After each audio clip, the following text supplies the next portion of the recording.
I knew the exact moment the company was doomed. It wasn't when the stock dipped, and it wasn't when they replaced the break room coffee with some organic sludge that tasted like distilled disappointment. It was the moment Marcus Hale walked in. Marcus Hale was the new CTO, a 29-year-old compliance-forward executive experiment wrapped in a tailored vest, smelling faintly of sandalwood and procedural confidence he hadn't earned yet. He walked into the conference room at Greyline Technologies like Moses parting the Red Sea. Except the Red Sea was just a group of exhausted middle-aged professionals quietly hoping the reorg would pass over them. I sat in the corner nursing a styrofoam cup of lukewarm bean water, watching him survey the room. I'd been here 6 years. In corporate time, that made me prehistoric, a fossil. I was the person who knew where the org chart bent, where the approvals were cosmetic, and which decisions were already made before the meeting started. But to Marcus Hale, I was just another legacy employee in a hoodie, someone who hadn't yet been realigned. No one announced the reorganization. There was no all hands, no calendar block titled Important Update, no carefully worded email from leadership acknowledging uncertainty. If you weren't paying attention, you might not have noticed anything at all. That was the point.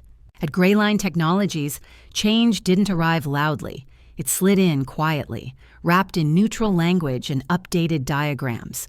The first sign wasn't a decision, it was an absence. A meeting I used to attend disappeared from my calendar. No explanation, no follow-up. I assumed it was a mistake.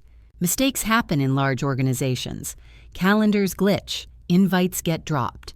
So I didn't ask. Asking would have implied something was wrong. Nothing was wrong. Everything was aligned. The second sign was subtler. A document circulated for review, one I'd helped design the previous year. My name wasn't on the distribution list. I found out about it through a forwarded message, a courtesy copy. "Thought you might want to see this," the note said. Not "we need your input," not "can you review," just "you might want to see." That phrasing lingered. Seeing isn't the same as participating. I told myself it was temporary. Reorgs always come with noise, temporary confusion, shifting responsibilities. I'd lived through 3 of them. This one felt different.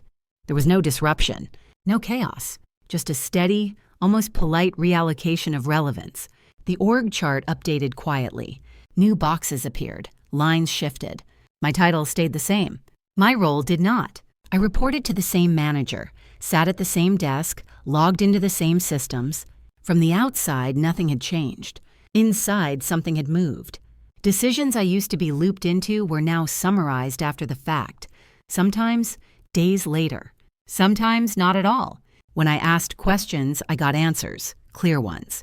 Procedural ones, that's being handled by the new group. That's no longer in your scope. That was aligned at a higher level. Aligned was the word everyone used. Aligned with what was never specified. I noticed how often Marcus Hale's name came up. Not directly, indirectly. Leadership direction. Strategic alignment. Post-reorg structure. Marcus hadn't said anything to me personally. He didn't need to. The system spoke for him. I realized then that I wasn't being removed. I was being contained. Kept useful but distant. Present but peripheral. The reorg hadn't cut me out. It had put me somewhere quieter. A place where my experience wouldn't interfere with the new narrative. I still got performance feedback. It was positive. Always had been. Strong execution. Reliable. Deep institutional knowledge.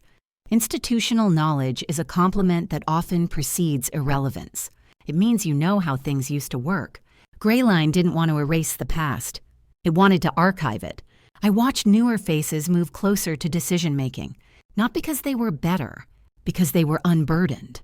They didn't know the old trade-offs, the reasons behind exceptions, the scars from earlier failures. They could operate cleanly within the new structure. I couldn't unsee what I knew. That made me inconvenient, not dangerous, just misaligned. No one said that out loud. There was no confrontation, no moment where someone explained my new place in the system. The reorg didn't need to justify itself. It was presented as natural. I began to understand the design. Quiet reorgs don't create enemies. They create distance. Distance reduces friction. Friction creates questions. Questions slow momentum. Gray line prized momentum now. Marcus Hale talked about speed, about clarity, about removing drag from the system. Drag was anything that caused hesitation. Context caused hesitation. Experience caused hesitation. I still came to work every day. I still contributed. But the gravity had shifted. I was orbiting something I no longer influenced. No one fired me. No one warned me. No one needed to. The system was working as intended. And for the first time, I wondered how many people had gone through this before me. Still employed, still paid, still present, and already gone. The strangest part was that nothing about my status had changed. I was still employed, still salaried, still on payroll. HR systems reflected no issue, no warning flags, no performance plans. If anything, my record was clean. That made everything harder to name. You can prepare for being fired. You can recognize demotion. But there's no language for being slowly excluded while officially intact. I started noticing how often people prefaced conversations with reassurance. Just to be clear, this isn't about performance. This has nothing to do with you. You're still valued. Valued is a flexible word. It can mean trusted, or it can mean harmless. I was being treated gently now. Decisions no longer landed on my desk. They floated past me. Occasionally, someone would check in. Not for guidance, for context. What used to happen here? How did we handle this before? Past tense questions. I answered them, not because it mattered, because refusing would have looked defensive. Defensive people attract scrutiny. I didn't want scrutiny. I wanted to understand the shape of the room I was being moved into. The reorg documentation finally surfaced. A slide deck quietly shared. No announcement. Just a link. I read it carefully. There were no eliminations listed, no reductions, only realignments. Boxes were rearranged, functions consolidated, decision-making streamlined. My name appeared exactly once, in a section labeled Legacy Support. Support is a word that sounds helpful. It isn't neutral. Support roles don't initiate. They respond. They exist downstream. That's when it clicked. I hadn't been moved out. I'd been moved below. The system didn't want me gone. It wanted me predictable, contained, useful in ways that didn't require judgment. Judgment slows things down. Marcus Hale talked about velocity. He didn't mean recklessness. He meant removing anything that caused pause. Pauses invite doubt. Doubt invites debate. Debate invites memory. Memory is inconvenient. I had too much of it. I remembered why certain shortcuts weren't taken, why some partnerships were handled delicately, why exceptions existed. The new structure didn't want exceptions. It wanted clean lines. Clean lines are easier to manage. They're also easier to break quietly. I began to notice how people interacted with me differently. They were polite, professional, but careful. Like you'd be careful around someone whose role was no longer clear. Unclear roles are dangerous in reorgs. They create ambiguity. Ambiguity disrupts narratives. Narratives were important now. I asked my manager directly, not confrontationally, just curious. Am I still expected to weigh in on these decisions? They paused. That pause told me more than the answer. Well, they said slowly, those are being handled at a different level now. Different level meant further away, higher officially, but more abstract. Levels are abstractions. Responsibility disappears easily inside them. I left the conversation feeling unchanged because nothing had been said. Nothing had been written. Everything remained intact, and yet something was clearly over. I thought about leaving, briefly, then dismissed it. Leaving would imply rejection. I hadn't been rejected. I'd been repositioned. Quiet reorgs don't push people out. They wait for them to realize they no longer belong where they stand. That realization takes time. It's meant to. The system depends on patience. I stayed. I observed. I watched how decisions flowed around me, how newer voices filled the spaces I used to occupy. Not because they were louder, because they were placed closer to the center. Placement matters more than volume. I began to understand the elegance of it. No conflict, no resentment, just geometry. I wasn't being punished. I was being optimized. Optimized out of influence. Still employed. Still present. Already irrelevant. I stopped pretending it was temporary. That was the moment things became clearer. The org chart updated again. This time I studied it the way you study a map after realizing you've been walking in the wrong direction. My position was still there. Same title, same reporting line, but the lines around it had changed. Decisions that once flowed through my role now bypassed it entirely. They went around me. Like water avoiding a rock, it no longer needed to move. The chart didn't lie. It never does. People do. Language does. Org charts are honest in their own way. They show you where attention goes, where authority concentrates, where it no longer pauses. I noticed a new layer had formed above me. Not leadership, coordination. A group designed to synchronize inputs. Synchronization is another neutral word. It sounds collaborative. In practice, it centralizes interpretation. You don't decide anymore. You submit. Submissions are evaluated elsewhere. I wasn't angry. Anger requires a target. There wasn't one. No one had taken anything from me. They'd simply stopped routing things through me. It felt impersonal, which made it effective. I watched meetings unfold differently. I was still invited to some, but not the early ones. I joined after the shape of the decision had already formed. My role was to confirm feasibility, not direction. Feasibility is safe. Direction is risky. Direction implies ownership. Ownership implies accountability. The reorg had carefully separated those. I noticed how often people used phrases like, "We're aligned on this. This has already been socialized. We just need to execute." Those phrases signal closure. They tell you the thinking is done. Your presence is ceremonial. I adjusted, not consciously, instinctively. I stopped offering unsolicited insight. Insight is disruptive when it arrives late. Late insight is inconvenient. Inconvenience is interpreted as resistance. Resistance is noted. I didn't want to be noted, so I became efficient, responsive, useful. I answered questions when asked. I stopped asking them myself. I realized something unsettling. The system wasn't punishing me for knowing too much. It was sidelining me because knowing too much slowed it down. Marcus Hale valued clarity. Clarity to him meant decisions that moved cleanly from top to bottom. No hesitation. No backtracking, no historical context complicating the present. The reorg wasn't about reducing headcount. It was about reducing friction. I was friction. Not because I disagreed, because I remembered. I remembered previous reorganizations, the promises made, the costs ignored. I remembered why certain shortcuts came with long tails. That memory didn't fit neatly into the new model, so it was moved aside. I wondered how many others were experiencing the same quiet shift. People who still showed up, still performed, still delivered, but no longer shaped outcomes. Probably more than I could see. Quiet reorgs don't isolate one person. They rearrange gravity. People find themselves lighter or heavier, depending on where they land. I found myself lighter, less pull, less influence. The strangest part was how polite everyone remained. No tension. No awkwardness, just subtle adjustments in who spoke first, who summarized, who decided when a discussion was over. Those signals are easy to miss if you're not watching for them. Once you see them, you can't unsee them. I stopped checking whether my ideas were good. That wasn't the question anymore.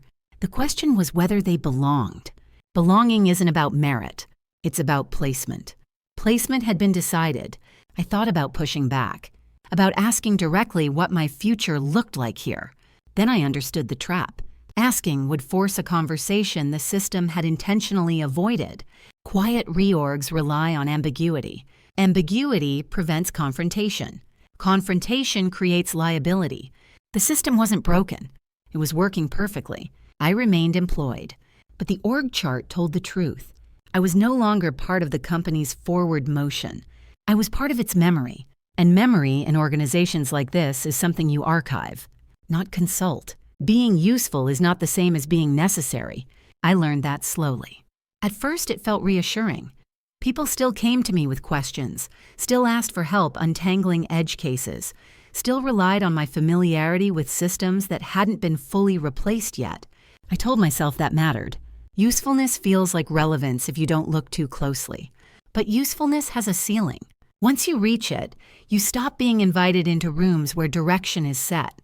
You're brought in after, to clean up, to translate, to make sure nothing breaks. I was becoming good at that.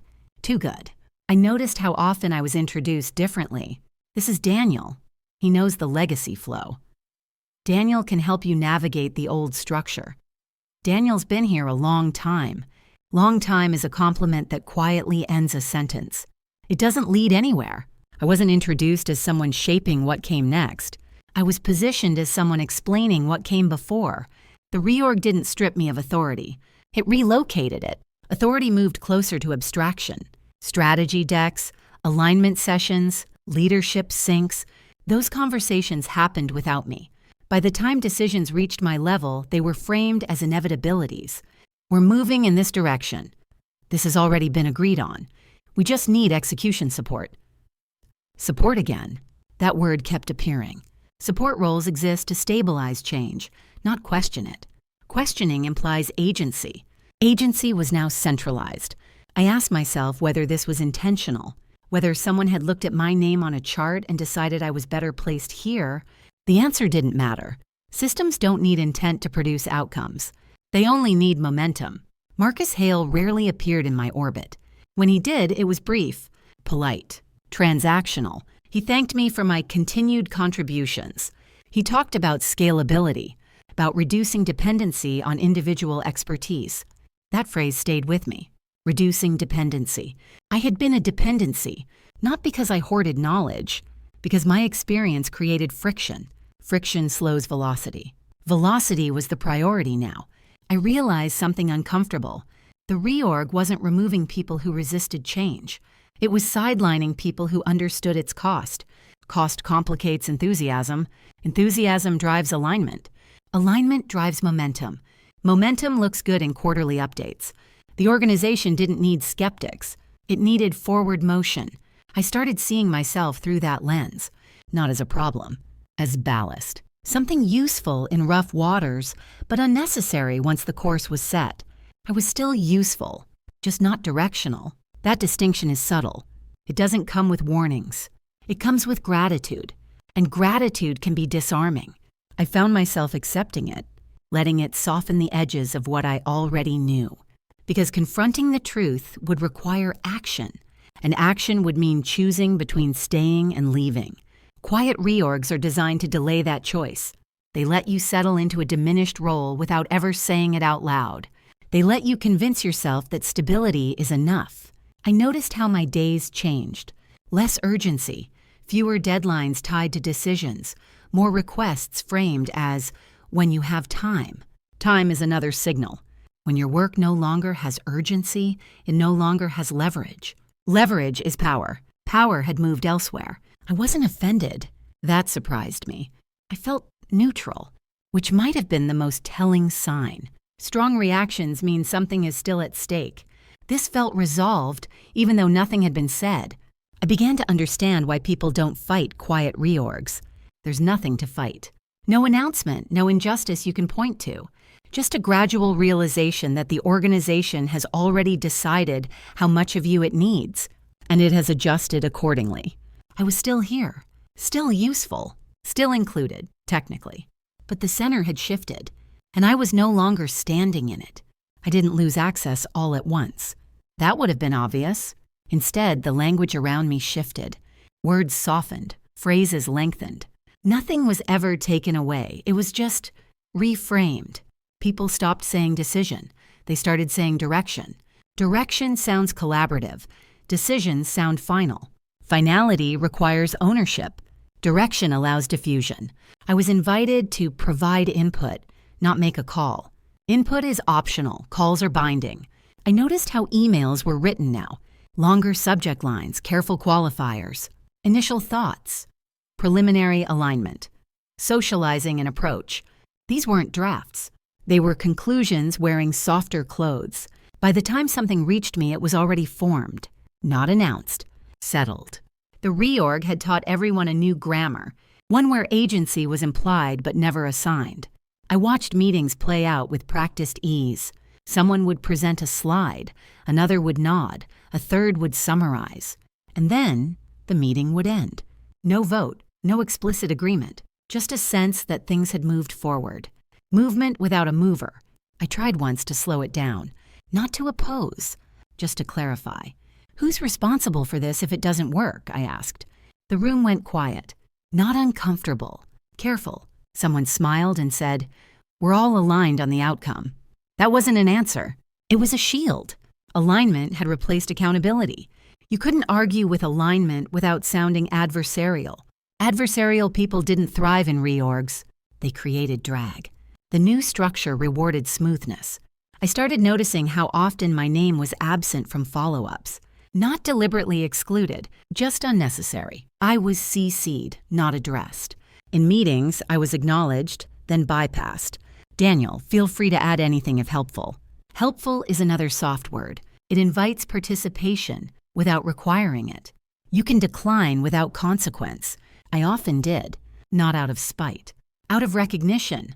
My contribution wasn't needed to move things forward. It was needed to validate that the past had been considered. Once validated, it was archived. The reorg wasn't erasing history.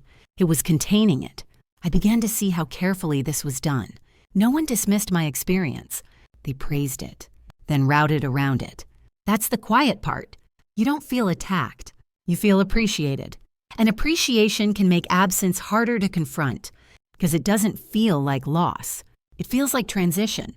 I noticed the same pattern with others. People who used to lead discussions now facilitated them. People who once decided now documented. Documentation is important, but it's downstream work. Downstream roles don't shape flow. They respond to it. Marcus Hale spoke often about clarity, about simplifying decision paths, about ensuring the organization could move as one. Moving as one sounds powerful. It also requires compression. Differences get flattened. Experience gets standardized. Context becomes noise. Noise slows alignment. Alignment was sacred. I realized that the reorg hadn't changed my value. It had changed how value was measured. Speed over depth, uniformity over nuance, momentum over memory. I still had value, just not the kind that influenced direction. That was reserved for roles closer to abstraction, where decisions could be framed without friction. I thought about raising this, about naming what was happening. But naming requires a shared language. The language had already moved on. Words like ownership and judgment had fallen out of use. They were replaced with process and alignment. Those words didn't point to people. They pointed to systems.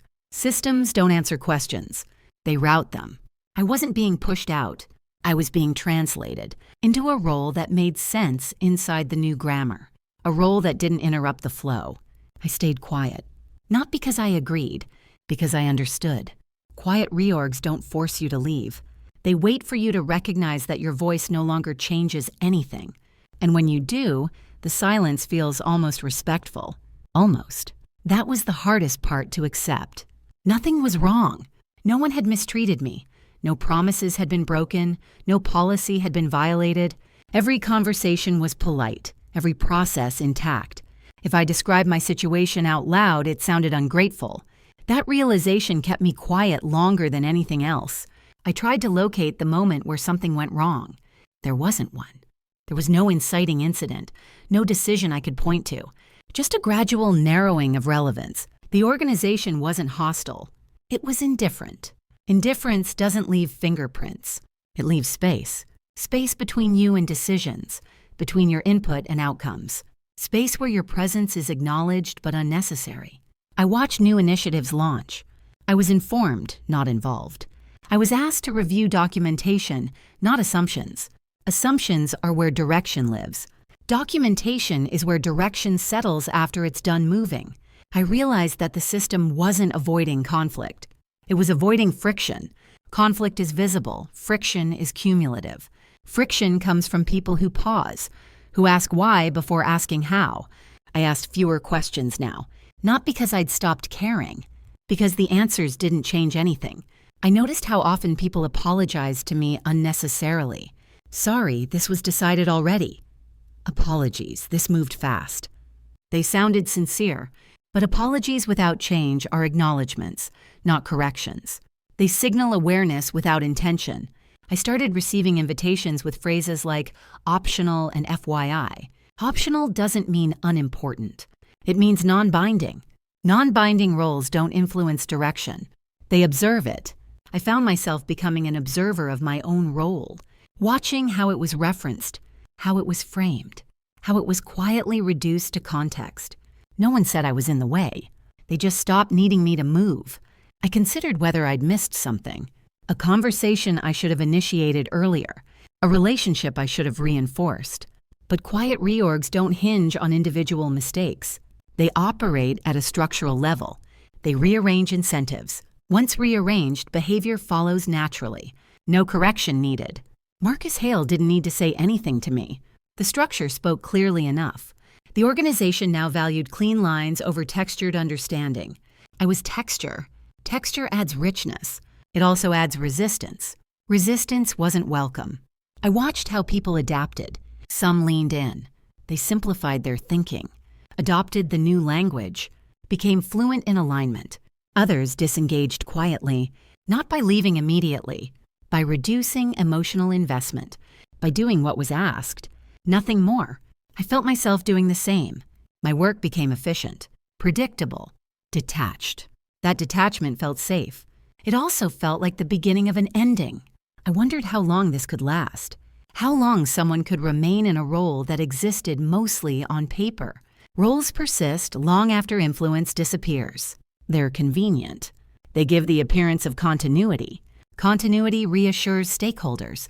Stakeholders don't ask who's actually shaping outcomes. They ask whether the org chart looks stable. Stability is a performance. I realized then that quiet reorgs don't resolve tension. They redistribute it internally. People carry it silently until they decide not to. Nothing was wrong. And yet, everything that mattered to me about the work had already moved elsewhere. That's how you know a role has ended, even if your employment hasn't.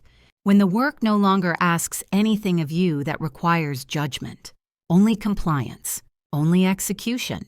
Only presence. I didn't feel angry. I felt finished. Not fired. Not pushed out. Just complete. As if the organization had already said goodbye, without ever saying it out loud. The change wasn't sudden. It happened in the questions, or rather, the absence of them. People used to ask me before things moved. Now they ask me after, if they asked at all. What do you think? Became, just looping you in. Can you weigh in? Became, for visibility. Visibility is not influence. Visibility is a courtesy. I noticed it first in the small moments. A planning session where my name wasn't mentioned. A decision doc where my role was implied but unnecessary. A meeting recap that thanked everyone except the people who weren't needed anymore. No one meant harm. That made it harder. If someone is hostile, you can respond. If someone ignores you politely, there's nothing to push against. I began to realize how much of my identity at work had been tied to being consulted. Not respected, not praised. Consulted. Being asked meant someone believed my judgment mattered. When the asking stopped, it wasn't replaced by criticism. It was replaced by silence. Silence is ambiguous. Ambiguity delays action. Quiet reorgs depend on that delay. I watched colleagues step into roles that required certainty more than experience. They spoke confidently. They summarized quickly. They closed discussions. That skill mattered now. Closure was valued. Open-ended thinking wasn't. Open-ended thinking invites risk. Risk slows momentum. Momentum was everything. Marcus Hale talked about decisiveness, about reducing friction in execution. He wasn't wrong. Decisiveness looks good from the top. It just doesn't always look accurate from the middle. I tried to stay useful. I anticipated needs, provided context without being asked. That worked for a while. Then even that felt unnecessary. Context became background noise. The system preferred forward-looking statements. Past lessons complicated that. I realized something uncomfortable. The organization wasn't asking me because it didn't want my answers. It already had them. They were embedded in policy, in process, in templates. My judgment had been abstracted, codified. Once codified, it no longer required me. That's when you know a system has finished extracting what it needs from you, not your labor, your thinking. I started receiving fewer calendar invites. Not zero, just fewer. Enough to notice. Enough to confirm what I already suspected. My role was no longer central to the flow of information. Flow determines power. Without it, you exist at the edges. Edges are quiet.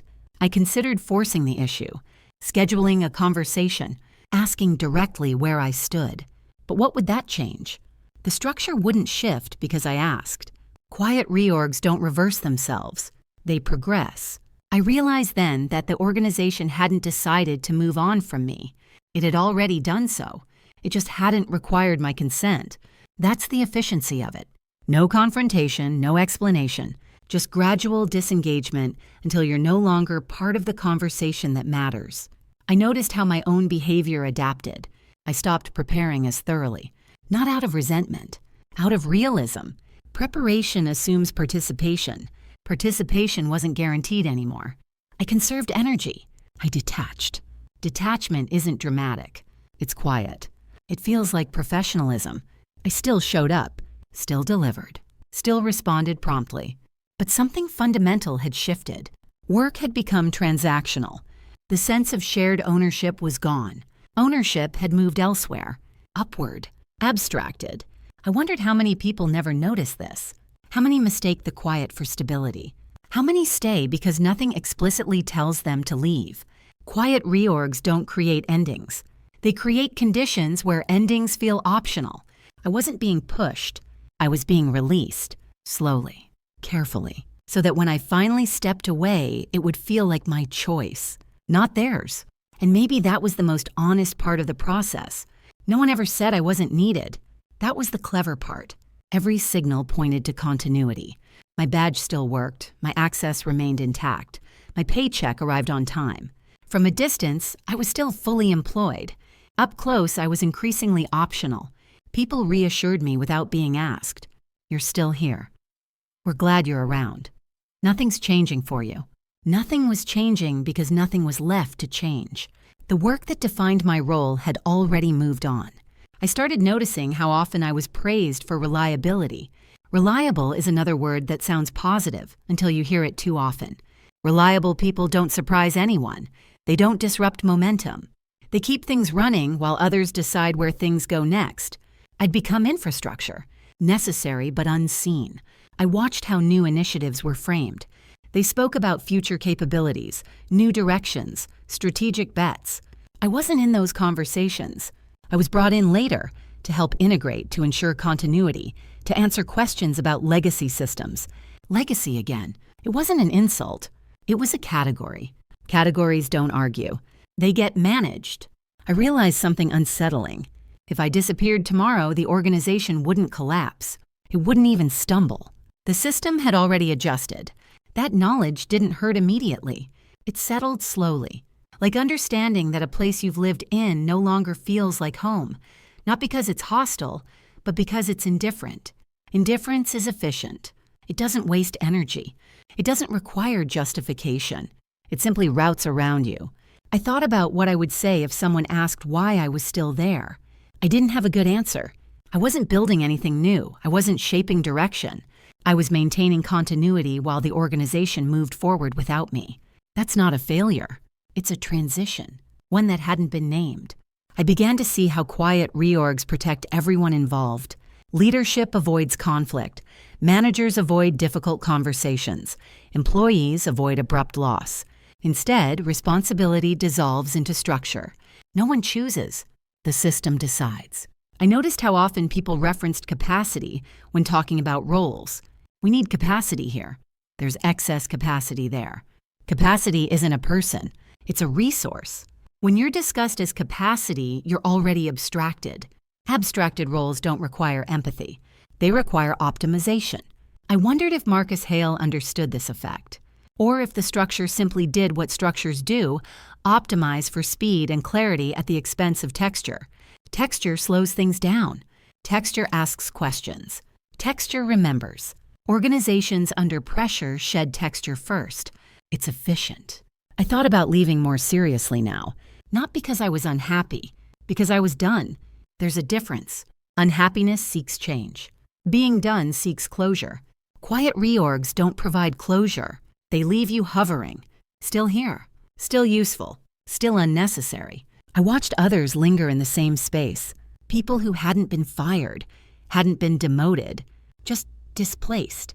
We recognized each other, not through words, through posture, through how we spoke carefully in meetings, through how we didn't interrupt, through how we waited to be asked, and rarely were. I realized then that staying required a kind of denial, not dramatic denial, subtle. The belief that being present was enough, that eventually relevance would return. But relevance doesn't return on its own. It's assigned. And assignments had already been made. I wasn't angry. I wasn't bitter. I was clear.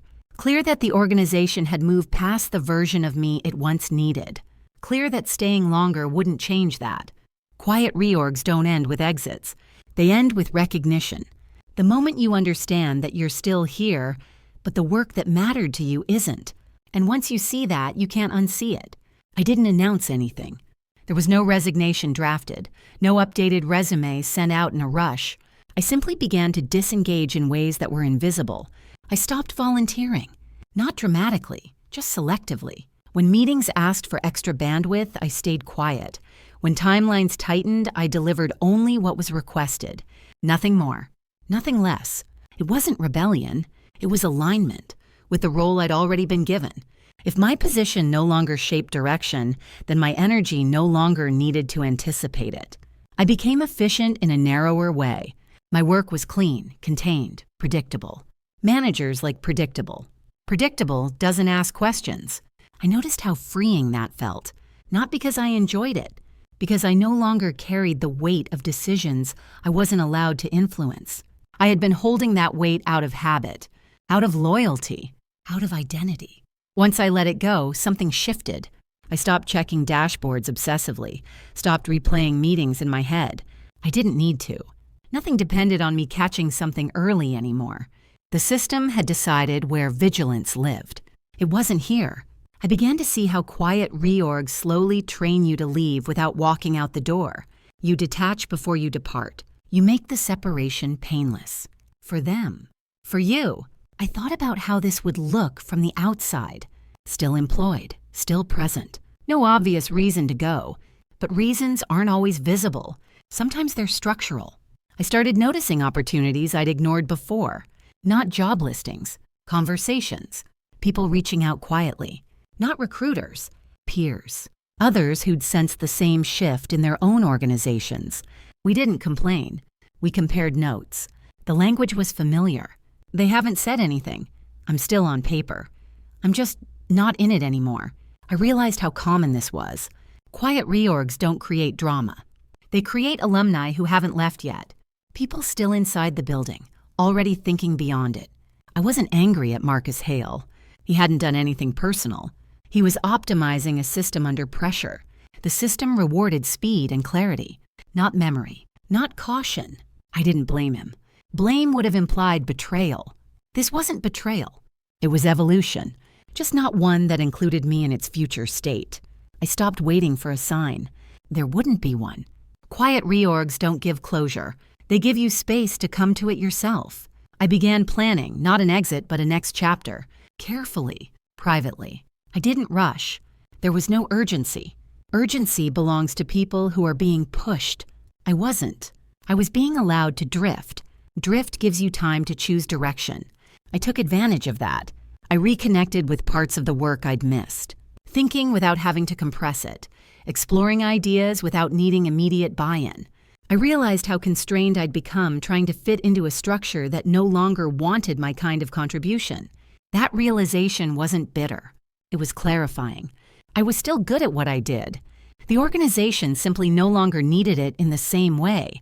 That happens quietly, often without malice. I didn't announce my intentions. There was nothing to announce. Leaving would be obvious only in hindsight. When one day I simply wasn't there anymore, and the system adjusted as it always does, that's when I knew I was ready. Not because something had gone wrong, but because the reorg had already finished its work on me. I just needed to acknowledge it. Nothing official ever happened. There was no farewell email, no announcement wishing me well, no awkward goodbye meeting where people pretended they hadn't already moved on. One day, I just wasn't there anymore. My calendar stopped filling. My inbox quieted. The systems adjusted. They always do. I'd imagined leaving would feel heavier, more dramatic. Instead, it felt almost administrative, like closing a document that no longer needed editing. Gray line technologies didn't collapse without me. It didn't stall. It didn't even slow down. That was the point. Quiet reorgs are designed so departures don't register as events. They register as maintenance. I handed in my badge without ceremony, returned my laptop, signed the usual paperwork. No one asked why I was leaving. Not really. They asked where I was going next. That's safer. It avoids reflection. I didn't give a detailed answer. I didn't need to. The truth was simple. The work that once defined my role no longer existed where I stood. So I moved. Not angrily, not triumphantly, just deliberately. I thought about Marcus Hale once or twice after I left. Not with resentment, with distance. He had optimized the system exactly as it was meant to be optimized. The system had produced a clean outcome. Clarity, speed, alignment, and a quiet shedding of people whose value lay in things that couldn't be easily measured. Memory, judgment, context, those things don't show up cleanly in dashboards. They don't scale. Organizations under pressure choose what scales. They always have. I didn't see myself as a casualty. That word implies damage. This felt more like resolution, the end of a contract that had quietly expired. I carried no bitterness with me, just understanding that work changes faster than people, understanding that staying too long in a role that no longer asks anything meaningful of you is its own kind of cost, understanding that silence can be an answer. I've met others since, people who recognize the pattern immediately. We don't compare titles, we compare timing. How long before you realized? How long before you left? No one talks about being fired. We talk about noticing. Noticing the absence of questions, the shift in language, the way decisions stop needing us. Quiet reorgs don't end with conflict. They end with clarity, if you're paying attention. I still think about gray lines sometimes. Not nostalgically, practically, as a reminder of how organizations evolve, and how they let go without ever saying goodbye. Nothing official happened, and yet everything that mattered had already concluded long before I walked out. That's the strange elegance of it. No villains, no heroes, just systems doing what systems do, and people deciding, eventually, whether they still belong inside them. I don't regret staying as long as I did. I left when the work no longer asked for my judgment. That felt like the right signal, not a failure. A completion,